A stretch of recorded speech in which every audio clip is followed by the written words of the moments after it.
So many characters that I'm looking back and realizing most likely have autism. And I'm realizing that because my life is surrounded by autistic adults, and I'm just seeing the signs. There are quite a few that I think are really obvious, but I'm going to call this series Rizzy with the Tizzy.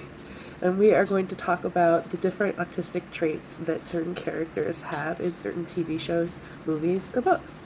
My number one choice on the list of people I have is not a very surprising person. It's Captain Holt from Brooklyn Nine-Nine. Absolutely love that show, which is confusing because ACAB, but also Captain Holt is such a comforting, interesting, and well-rounded character and person. I think he has pretty obvious signs of autism versus some other people that are going to be on my list, which is why I chose him to be my first guy to talk about. I have learned recently that autism is a genetic trait that can be passed down from parents to their child.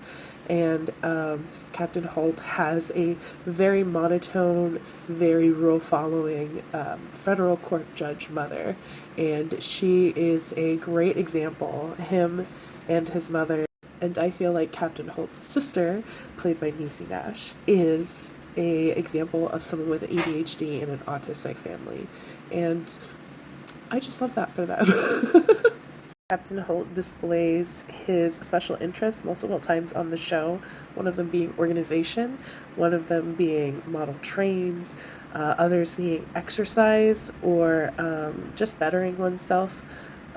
Holt is very rule following and he has no facial expressions, but expects everyone to understand the facial expressions that he does make. One thing about him that I find really cool is that he's very self-aware of the way that he speaks and the way that he is perceived by other people. I think he is a really good example of someone who is very successful in life, but also shows a lot of different autistic traits, and I think that's really important for representation.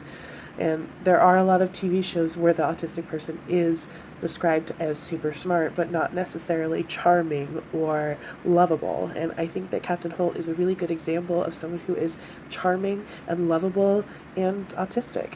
He's a great character, and I will miss Andre Braugher very much.